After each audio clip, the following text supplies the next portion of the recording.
Monsieur Plouvier. Madame la maire, mes chers collègues, depuis maintenant plusieurs semaines, le centre-ville de Rennes est régulièrement le théâtre de véritables scènes de violence et de guérilla urbaine dont les premières victimes sont toujours les mêmes. Riverains, commerçants et usagers du centre-ville. Il est regrettable que la ville de Rennes s'illustre régulièrement dans les médias nationaux, non pas en tant que capitale de la Bretagne, mais en tant que capitale de la violence et de la casse. Nous sommes toujours en tête des palmarès. Alors, dès le début de mon propos, je souhaite être très clair et précis sur 2 points. Premier point, il ne s'agit pas de remettre en cause le droit de manifester. Second point, il est important de distinguer manifestants et casseurs. Chacun a le droit d'exprimer ses revendications. Bien évidemment, n'importe quel citoyen ou n'importe quelle organisation syndicale a le droit de se saisir du droit de manifester. Il s'agit là d'une liberté fondamentale, un pilier de notre démocratie, garant de l'état de droit. Certains disent que le droit de manifester est le poumon de la démocratie. Celui-ci permet régulièrement d'ausculter l'état de santé de notre État. J'adhère parfaitement à ce propos.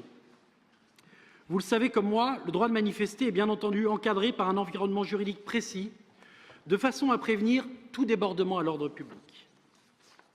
Second point, distinguer manifestants et casseurs. Durant les derniers jours de violence dans l'hypercentre de Rennes, nous avons toujours fait une différence entre les manifestants qui défilent dans les rues pour défendre leurs revendications et les casseurs, présents généralement en tête de cortège et qui n'ont pour que seul objectif à mettre au pluriel, d'en découdre avec les forces de l'ordre et de saccager tout ce qu'ils trouvent sur leur passage. Vitrines de banques, agences immobilières, assurances, dégradation du mobilier urbain, graffitis sur les façades de bâtiments, publics ou privés, et j'en passe. Et dans les casseurs également, il faut également opérer une distinction entre les casseurs professionnels, ceux qui sont là pour casser du flic, les plus violents, les plus cagoulés, aux premières loges des combats. Ce sont aussi les premiers qui décarpillent lorsque les CRS chargent, laissant alors en première ligne des étudiants, parfois des lycéens, en recherche de sensations fortes. Parce que ces manifestations à répétition dans le centre-ville ont également créé une nouvelle attraction, pic d'adrénaline à 100% garanti. L'impunité dont les casseurs bénéficient depuis des mois encourage ce triste phénomène. D'ailleurs, il suffisait de faire le tour des gardes à vue suite à la manifestation de jeudi pour s'apercevoir que malheureusement, c'était beaucoup de gosses en recherche de sensations fortes. Les vrais casseurs, ceux qui font du mal, ceux qui sont là pour détruire, sont rusés et déjà partis commettre d'autres méfaits. Alors pourquoi Rennes se distingue-t-elle des autres capitales régionales en termes de violence dans les manifestations contre la loi El Khomri? Beaucoup de Rennais, et plus particulièrement ceux qui fréquentent régulièrement le centre-ville, parce qu'ils y vivent, parce qu'ils y travaillent, se posent légitimement cette question. Depuis maintenant plusieurs mois, le centre-ville de Rennes est régulièrement pris en otage. Durant plusieurs heures, les rideaux sont baissés. Le centre-ville n'assure plus ses fonctions habituelles. Premier centre commercial à ciel ouvert de Bretagne, il devient le théâtre de violences et de scènes de guérilla urbaine qui nuisent gravement à la santé commerciale et à l'image de notre centre-ville. Notre centre-ville souffre, Madame le maire. Écoutez-le. Nous sommes très attentifs aux réactions des uns et des autres au lendemain des manifestations, dont les vôtres. D'ailleurs, dans la plupart des cas, nous partageons le même constat. Scandalisés, exaspérés, consternés, mais nous attendons plus de vous. Les Rennais attendent plus de vous. Nous ne pouvons nous satisfaire de vous voir constater les dégâts. Nous ne pouvons nous contenter d'une promesse de porter plainte pour la dégradation de biens publics, qui, de toute façon, n'est pas un acte politique, mais un acte de gestion courante, tant vous y êtes obligés pour une question d'assurance. Écoutez le centre-ville qui souffre. Écoutez le Carré Rennais, première association de commerçants, qui a décidé de sortir de son silence en lançant une pétition. Cette situation est intolérable. Celle-ci vous fait part du désemparement de commerçants du centre-ville de Rennes et vous alerte quant à l'avenir de leur activité et de leurs salariés. Parce que ces manifestations, elles cassent aussi le travail de nombreux salariés.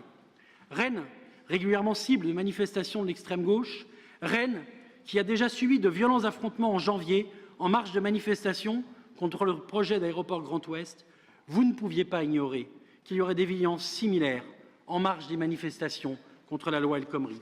Ces débordements étaient malheureusement prévisibles. Depuis le début de l'année, votre manque d'autorité et votre laxisme nuisent à notre ville et conduisent aux violences et aux dégradations que nous connaissons aujourd'hui. Il ne suffit pas de dire que l'on est attaché à la République, il faut savoir aussi la défendre.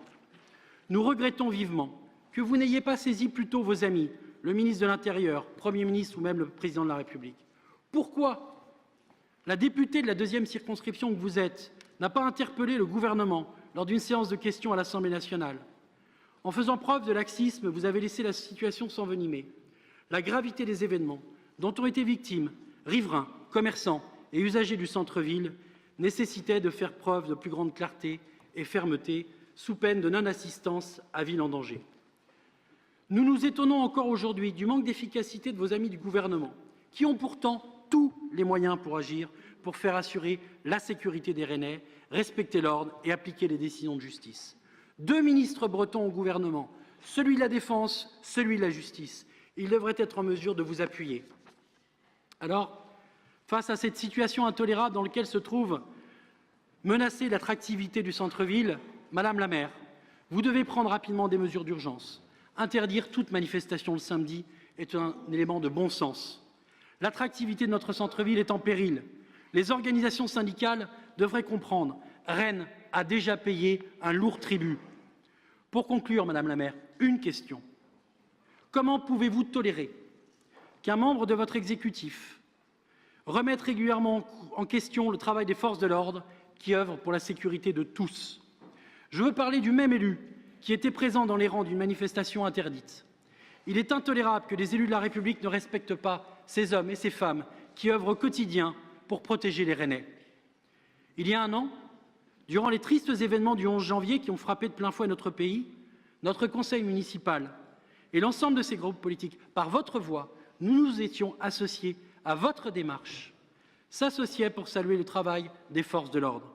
Je vous cite, une République de sécurité qui peut compter sur ses forces de l'ordre, une République de l'unité, enfin qui sait toujours se rassembler quand l'essentiel est en jeu. On en est bien loin aujourd'hui.